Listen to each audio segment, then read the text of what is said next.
نحمده ونصلي على رسوله الكريم اما بعد فاعوذ باللہ من الشیطان الرجیم بسم اللہ الرحمن الرحیم قال اللہ تبارک وتعالی فی القرآن المجید وفی القرآن الحمید ویرسل الصواعق ویصب فیہا من یشاء وہم یجادلون فی اللہ وہو شدید المحال یا صاحب الجمال ویا سید البشر من وجهك المنیر لقد نور القمر لا يمكن الثنا كما كان حقه بعد از خدا بزرگ تو ہی قصہ مختصر۔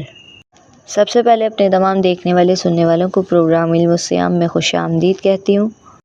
میرا آج کا موضوع ہے داستان قرآن، ایک گستاخ پر بجلی گر گئی۔ کہ قرآن کریم میں جیسا کہ آپ کو معلوم ہے، میں نے آیت مبارکہ تلاوت کی، اس میں اللہ کریم نے اس گستاخ کے بارے میں کیا فرمایا اور کس طرح اس واقعے کا ذکر اللہ کریم نے فرمایا، کس طرح اس نے گستاخی کی۔ تو میرا آج کا موضوع یہی ہے کہ اس تمام واقعے کو اللہ تعالیٰ نے کس طرح ذکر فرمایا اور اس سے کیا ہدایت ملتی ہے۔ تو ایک شخص جو کفار عرب کے سرداروں میں سے تھا، اس کے پاس رسول اللہ صلی اللہ علیہ وآلہ وسلم نے چند صحابہ کرام کو تبلیغ اسلام کے لیے بھیجا۔ اب ان حضرات نے، صحابہ کرام نے اس شخص کے پاس اللہ اور اس کے رسول کا پیغام سنانے ہی جانا تھا، کیونکہ رسول اللہ صلی اللہ علیہ وآلہ وسلم نے ان کو تبلیغ اسلام کے لیے ہی بھیجا تھا۔ ان حضرات نے یعنی صحابہ کرام نے اس کے پاس پہنچ کر اللہ تعالیٰ اور اس کے رسول کا پیغام سنا کر اسلام کی دعوت دی۔ تو اس گستاخ نے مذاق اڑاتے ہوئے کہا کہ اللہ کون ہے اور کیسا ہے اور کہاں ہے؟ ایک ہی نہیں کہ اللہ کون ہے، کہتا ہے اللہ کون ہے اور اللہ کیسا ہے اور کہاں ہے؟ کیا وہ سونے کا ہے یا چاندی کا ہے یا تانبے کا ہے؟ اب اس گستاخانہ انداز کو دیکھ کر، اس گستاخ کو دیکھ کر، اس کا یہ متکبرانہ اور گستاخانہ جواب سن کر صحابہ کرام کے رونگٹے کھڑے ہو گئے۔ استغفر اللہ، نعوذ باللہ۔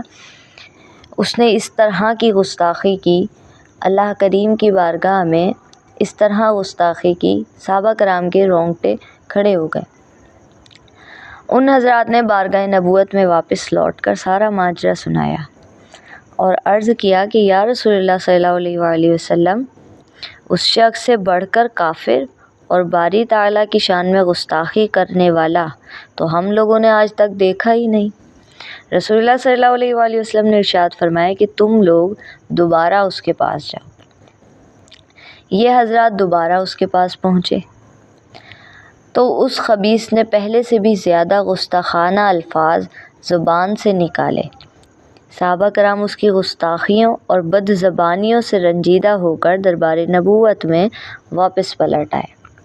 اب کیا ہوا، 2 مرتبہ اس شخص کے پاس صحابہ کرام جا چکے تھے۔ دوسری مرتبہ جب واپس آئے تو رسول اللہ صلی اللہ علیہ وآلہ وسلم نے تیسری مرتبہ پھر صحابہ کرام کو اس شخص کے پاس بھیجا۔ جب یہ لوگ پہنچ کر اس کو دعوت اسلام دینے لگے، یعنی صحابہ کرام پہنچ کر اس کو دعوت اسلام دینے لگے، تو وہ گستاخ ان حضرات سے جھگڑا کرتے ہوئے بد زبانی اور گالی گلوچ پر اتر آیا۔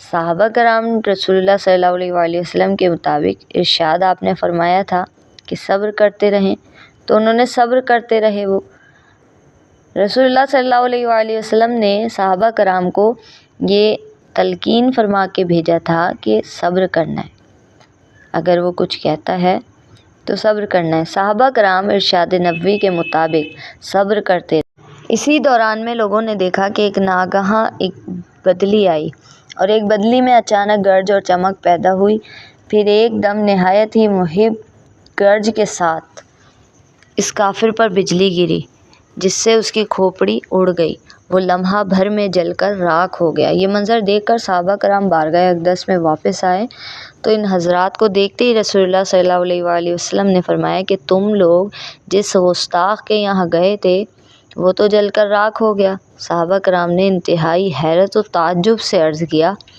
کہ یا رسول اللہ صلی اللہ علیہ وآلہ وسلم آپ کو کیسے اور کس طرح اس کی خبر ہوئی؟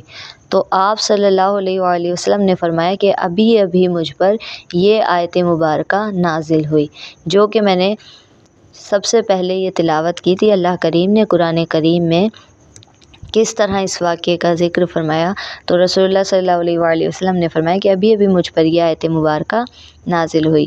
وہ آیت مبارکہ کا ترجمہ کیا ہے کہ اور اللہ کڑکنے والی بجلیوں کو بھیجتا ہے تو اسے جس پر چاہے ڈالتا ہے، حالانکہ وہ لوگ اللہ کے بارے میں جھگڑتے ہیں اور اللہ کی پکڑ بہت سخت ہے۔ معلوم ہوا کہ باری تعالیٰ کی شان میں اس طرح کی گستاخی کرنے والوں کو بارہا عذاب الہی نے اپنی گرفت میں لے کر ہلاک کر ڈالا ہے، لہٰذا خبردار اس مقدس جناب میں ہرگز کوئی ایسے لفظ زبان سے نہ نکالنے جو شان الوحیت میں، جو شان رحمان میں، جو شان رحیم میں بے ادبی قرار پائے۔ آج کل بہت سے لوگ بیماریوں اور مصیبتوں کے وقت اللہ تعالیٰ کی شان میں ناشکری کے الفاظ بول کر اللہ تعالیٰ کی بے ادبی کر بیٹھتے ہیں، جس سے ان کا ایمان بھی جاتا رہتا ہے اور وہ دنیا اور آخرت میں عذاب کے حقدار بن جاتے ہیں۔ تو اس بات کا خیال رکھیں کہ کسی بھی طرح اللہ تعالیٰ کی شان میں ناشکری کے الفاظ بول کر یا کیسے بھی بے ادبی نہ ہو جائے۔ اگر اللہ تعالیٰ کسی کو بیماری دیتا ہے تو اس کے گناہ جڑتے ہیں، حدیث مبارکہ سے ثابت ہے، اور اللہ تعالیٰ مصیبت اس بندے کو دیتا ہے جو اس کے قریب ہو، جس کو وہ آزمانا چاہتا ہو، تو اس موقع پر صبر کرنا چاہیے اور صبر و شکر کا دامن ہاتھ سے نہیں جانے دینا چاہیے۔ یہ تھی ایک گستاخ کی داستان جو قرآن کریم میں اللہ کریم نے اس طرح بیان کی، اور کس طرح اس نے اللہ کی بارگاہ میں اللہ کی گستاخی کی۔ اللہ اکبر۔ اللہ کریم ہمیں شیطان کے شر سے محفوظ فرمائے۔ اللہ کریم میرا بتانا، آپ کا سننا اپنی پاک بارگاہ میں قبول فرمائے، جو بھی غلطی بے ادبی ان تمام کو معاف فرمائے۔ کل پھر اسی وقت اسی چینل پر ایک نئے موضوع کے ساتھ ملاقات ہوگی، تب تک کے لیے دعاؤں میں یاد رکھیے گا۔ اللہ حافظ۔